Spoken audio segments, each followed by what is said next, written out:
નમસ્કાર દર્શક મિત્રો, સત્યમેવ જયતે લાઈવ ન્યૂઝમાં આપ સૌનું હાર્દિક સ્વાગત છે। વડોદરામાં સ્થાનિક કલાકારો સાથે ભેદભાવ, હોલ બુકિંગમાં બિનસમાન વર્તનનો આક્ષેપ। કલાનગરી તરીકે ઓળખાતા વડોદરામાં સ્થાનિક કલાકારો સાથે અન્યાય થતો હોવાનો ગંભીર આક્ષેપ થયો છે। માહિતી મુજબ શહેરમાં આયોજિત વિવિધ સાંસ્કૃતિક કાર્યક્રમો માટે હોલ ભાડે આપવા મામલે બહારના કલાકારોને તુરંત મંજૂરી મળી જાય છે, જ્યારે સ્થાનિક કલાકારોએ કરેલા બુકિંગ રદ કરવામાં આવે છે કે સ્પષ્ટ કારણ વિના નકારી દેવાય છે। તાજેતરમાં સ્થાનિક કલાકારોના એક જૂથનું બુકિંગ રદ કરીને અન્ય ગેરસ્તને હોલ આપવામાં આવ્યો હતો। આ ઘટનાથી નારાજ કલાકારો દ્વારા સ્થાપિત સમિતિના ચેરમેન ડોક્ટર શીતલ મિસ્ત્રીને રજૂઆત કરવામાં આવી છે અને ન્યાય માંગવામાં આવ્યો છે। કલાકારોની માંગ છે કે સ્થાનિક પ્રતિભાને યોગ્ય મહત્વ મળવું જોઈએ અને બુકિંગ પ્રણાલી પારદર્શક હોવી જોઈએ, જેથી કોઈ પ્રકારે ભેદભાવ ન થાય। અમે અધિકારીશ્રીને મળવા આવ્યા હતા કે મારું નાટક સાચું સુખ સાથે રહેવામાં 13મી એપ્રિલે ભજવવાનું હતું સયાજીરાવ નગર ગૃહમાં। એને માટે મને 21મી માર્ચે એમ કહેવામાં આવેલું કે તમે હોલ બદલો અથવા રિફંડ લઈ લો। હોલ બદલવો હોય તો પંડિત દીનદયાળ ઉપાધ્યાય હોલમાં તમારું બુકિંગ કરી શકાશે, ખાલી છે। અને મારી તૈયારી થઈ ચૂકી હોવાને કારણે રિહર્સલ શરૂ થઈ ગયા હતા। 25% ટિકિટ પણ મારી વેચાઈ ગઈ હોવાને કારણે મારાથી કેન્સલ કરવાનું શક્ય નહોતું, પણ આ રિસ્ક લીધું। એમાં ટિકિટ ઉપર સ્ટીકર ચોંટાડવા પડ્યા। સયાજીરાવ નગર ગૃહની જગ્યાએ પંડિત દીનદયાળ ઉપાધ્યાય હોલ, એમ રાતોરાત સ્ટીકર ચોંટાડ્યા બધાને। માનનીય મહેમાનોને બાળ નાટક સંપુટના વિમોચન માટે 4 સ્કૂલના ડાયરેક્ટરને બોલાવેલા હતા। માય એપલ સ્કૂલ સંસ્કાર ફાઉન્ડેશનના ડાયરેક્ટર કિરાતભાઈ વૈષ્ણવ, જે મૌલિનભાઈ વૈષ્ણવના સન પણ છે, અને બરોડા બેંક ઓફ બરોડાના જે ડાયરેક્ટર હતા, અને એમના નેજામાં સયાજીરાવ નગર ગૃહ થયું છે। બીજા 3 પણ હતા, નવગુજરાત એજ્યુકેશન ટ્રસ્ટના હર્ષલભાઈ અમીન,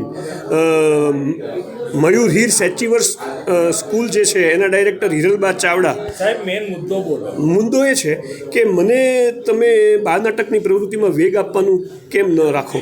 મને હેરાન કેમ, હું કેમ હેરાન થયો? અને મને 1 લાખ રૂપિયાનું આશરે નુકસાન ગયું છે, એ કોણ ભરપાઈ કરશે?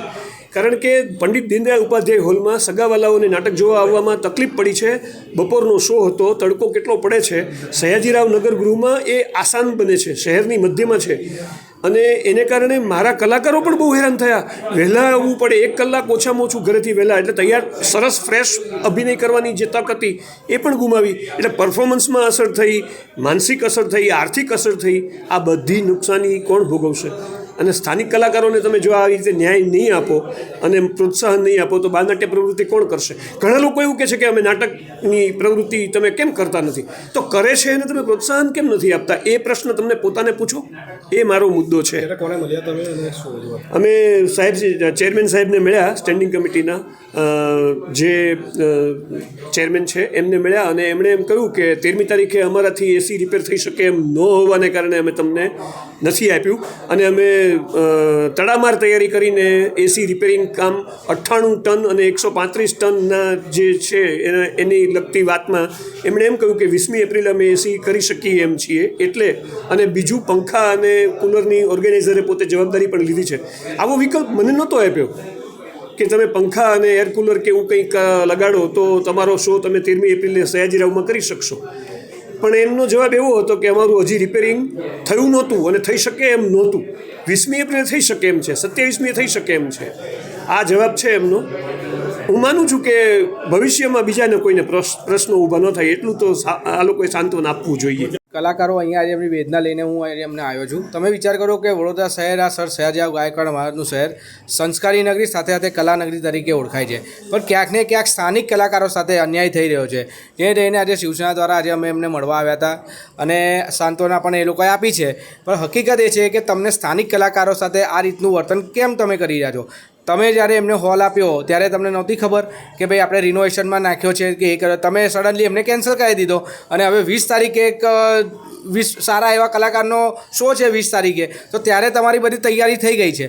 એટલે સ્થાનિક કલાકારોને તકલીફ કરવાની, વેઠવાનું બધું, એને ખોટ વેઠવાની, પણ બહારના લોકો આવે તો એમને વીઆઈપી ટ્રીટમેન્ટ આપવાની, આ શિવસેના પણ સહન નહીં કરે। જેના લીધે આજે અમે સ્થાનિક કલાકારની વાત કરો, સ્થાનિક કલાકારનું એસોસિએશન કેમ આગળ ના આવ્યું? આનામાં એવું છે કે જે કલાકારો જેમને કાર્યક્રમ રાખેલો છે, જે ઓનર છે, જે કાર્યક્રમ કરતા છે, એમને શિવસેનાનો સંપર્ક કર્યો। હવે એવું નથી કે મારી પાસે આવ્યા, એમની પહેલાં ઘણા બધા નેતાઓ પાસે તમને કીધું આપેલું જ છે કે સ્થાનિક કલાકારના જે એસોસિએશન છે એ કેમ ના આવ્યા?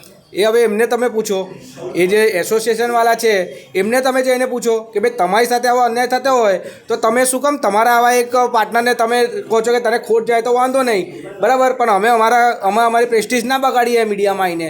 તો એ તમે એમને પૂછો. એક ગ્રુપ હોય, સંગઠન હોય તો બધાને સાથે લઈને ચાલુ પડે. આજે એમને શિવસેનાની મદદ કેમ આવવી પડી, કેમ અમે એમની જોડે ઊભા રહ્યા? કારણ કે એમના સંગઠન, એમના જે અધિકારી છે તમે કીધું એ લોકો નથી આવી રહ્યા એમની જોડે ચેરમેન સાહેબ એવું કીધું કે અમારો કોઈ ઇન્ટેન્શન એવું નથી, પણ કે જે કુલર ને બધું હતું, જે એસીનું બધું કામ હતું એ અત્યારે પૂરું થઈ ગયું છે એટલે અમે એમને હોલ આપ્યો છે. તો સાહેબ એ ટાઈમે અત્યારે હોલ તમે તમારા અંદરના એવું કહે છે કે ભાઈ 2 મહિના લાગશે, 2 મહિના સુધી હોલ બંધ રહેશે અને સડનલી આ હોલ ચાલુ કરવામાં આવ્યો. અમારી ખાલી રજૂઆત એક જ હતી કે જો કાયદો એક સરખો બધા માટે હોવો જોઈએ, બરાબર. પછી બહારથી જે કલાકારો આવે છે મને લાગે છે કે ક્યાંક ને ક્યાંક આ લોકોને નેતાઓને VIP ટિકિટો મળતી હશે, એના હિસાબે આ લોકો આ રીતનું ભેદભાવ સ્થાનિક સાથે કરી રહ્યા છે.